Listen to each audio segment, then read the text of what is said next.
2 weeks ago, Spain lifted the World Cup. This week, FIFA tried to sell a piece of it. On Tuesday, Gianni Infantino unveiled a plan to hand part of the tournament to private investors, one of them the brother of the man who married Donald Trump's daughter.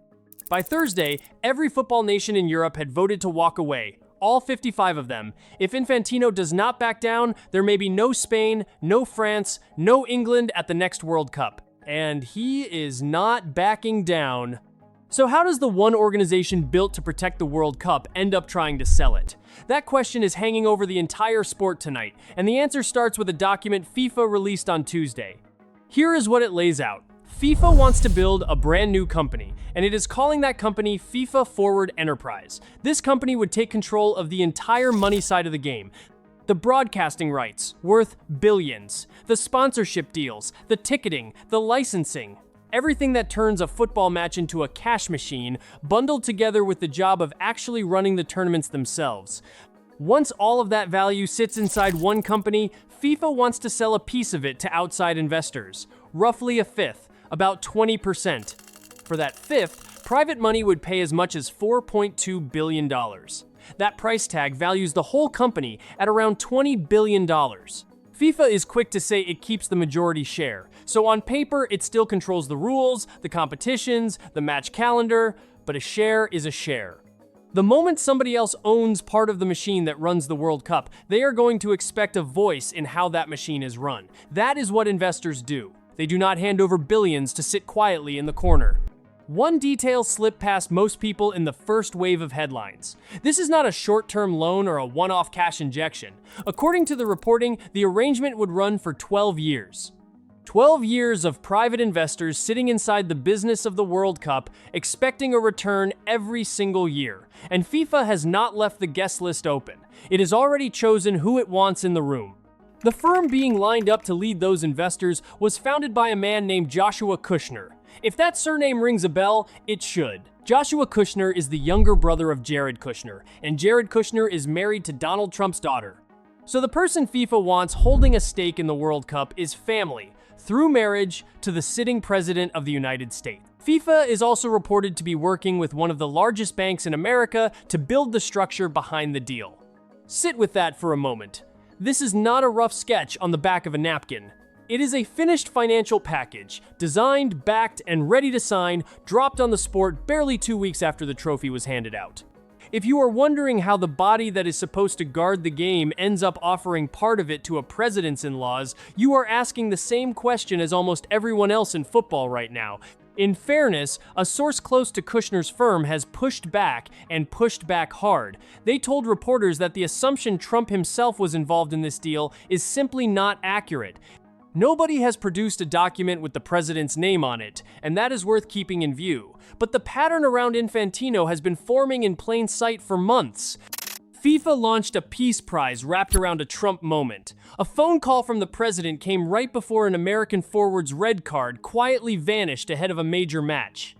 Now the president's extended family sits first in line to own a slice of the World Cup itself. Each piece on its own can be explained away. Stacked together, they start to look like a direction. And Infantino is not finished. Not even close.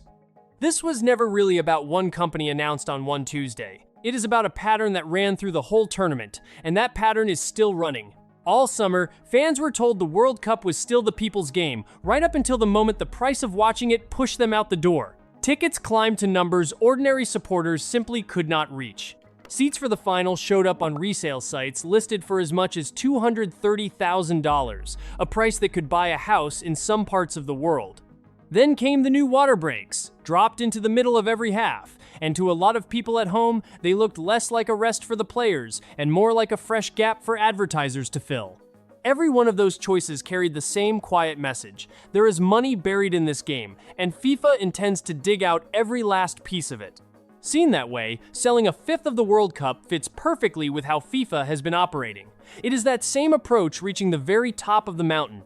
FIFA describes itself as a non-profit organization based in Switzerland. Over the past few weeks, the profit part has been getting an awful lot of attention, while the non-part has gone remarkably quiet. There is even a blueprint for what FIFA is copying. In cricket, competitions have sold stakes in their teams and events to private owners and turned themselves into franchise businesses worth billions.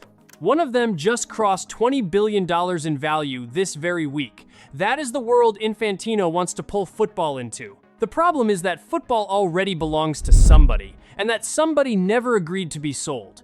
By Thursday afternoon, the answer to Infantino landed, and it hit harder than anyone at FIFA can have expected. European football called an emergency meeting. All 55 of its member nations joined.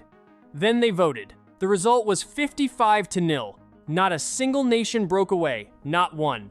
Their statement did not hide behind soft language. They rejected the plan outright, and they declared that their national teams will not take part in any FIFA competition for as long as this idea stays alive.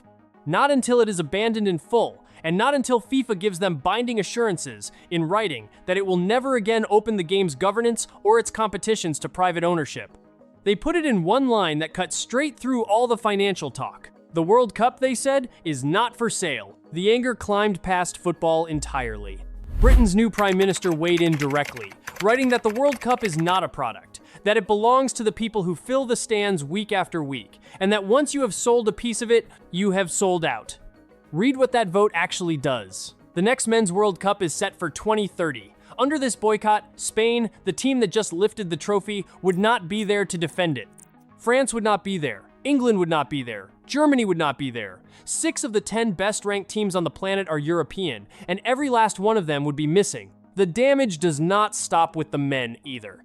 Next year's Women's World Cup in Brazil would lose most of its strongest sides too, because 3 of the 4 semi-finalists last time were European, the defending champions among them. A World Cup with no reigning champions and almost none of the top teams on Earth barely counts as the World Cup anymore. It becomes a lesser tournament wearing the same name. Which raises an awkward point for the investors FIFA is courting. That is the kind of hole that makes the entire thing worth a lot less than $20 billion. If you want to follow this fight as it unfolds, and there is a great deal still to come, take 1 second to subscribe. This channel tracks the World Cup and everything moving around it, told straight with the receipts on the table. The revolt was never going to stop at Europe's door. The confederation that runs football across North America, Central America, and the Caribbean called its own emergency meeting. 41 nations gathered, and they rejected the plan as well. They stopped short of a full boycott, but they said out loud what plenty of people were already thinking. That the plan had been rushed through with no proper review, that the deadline was artificially short, that a decision this size was being forced through without the checks it should have to pass. People assumed the backlash might amount to a few sharp statements and then fade. It did not fade. Inside 3 days, 2 entire confederations had turned against the plan, and one of them had committed to walking away from the World Cup altogether. European football went further still in how it framed the whole thing, warning there was zero transparency over exactly who would profit, and that the soul and the governance of the sport are not assets to be traded. The part that cuts deepest of all is this. The exact thing that makes the World Cup worth $20 billion is the very thing FIFA cannot sell without the risk of destroying it. The value comes from the teams. It is Spain and Brazil and France and England agreeing to show up and chase the same trophy on the same stage. Sell that stage to investors and the teams walk out the door. Keep the teams happy and there is nothing left to sell. FIFA built an empire on a competition that only shines because the best nations on Earth agree to turn up for it. Those nations just reminded everyone that their agreement is not guaranteed. So how did FIFA answer a 55-0 boycott vote? It did not back down, not by a single inch. On Thursday night, FIFA released a fresh statement reaffirming the entire plan. It said it heard and respected the concerns, then placed the blame for the uproar on what it called wrong and misleading reporting in the press. Earlier that week, Infantino had described the sale as a proposal, an offer, not an obligation, and painted it as a golden opportunity to grow the game all around the world. An offer, not an obligation. That is the gentle version. The trouble is that the offer arrives with a hard deadline and a very large check attached. Here is how the squeeze works. FIFA has told all 211 of its member nations that they have until the 19th of September to cast their votes. A simple majority is all it takes to pass. To help those nations make up their minds, FIFA is holding out a number. More than $80 million, promised to every single association if the plan goes through. For a powerhouse like Spain, $80 million is a pleasant bonus. For a small federation in a country where the whole game survives on scraps, $80 million is a lifeline that is almost impossible to refuse. And this is the math Infantino is really playing.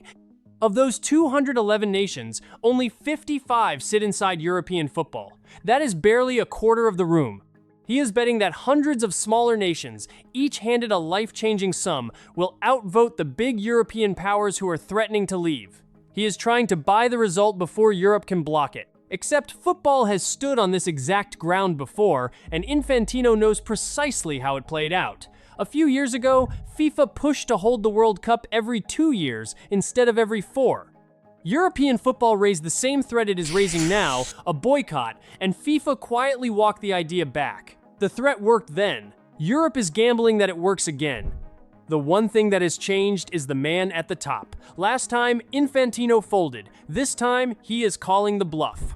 So the clock is running. 211 nations, one deadline in September, and a European bloc promising to walk out on the biggest event in all of sport rather than stand by and watch it get sold off in pieces. Beneath every number in this story, one question is left standing on its own. The same one European football drove straight to the heart of the argument. When those nations rejected the plan, they did not simply call it risky or badly timed. They said the World Cup was never FIFA's to sell to begin with, that it belongs to the supporters filling the stands and the players crossing the white line, not to whoever is willing to write the biggest check.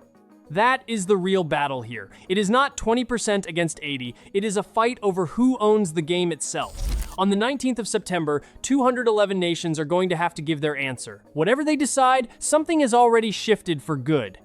The tournament that felt permanent, untouchable, the one thing in football almost nobody believed could ever be bought, now has a price tag hanging off it. $20 billion, a number that means nothing if the teams refuse to play for it, and the whole sport is about to learn what it is truly worth.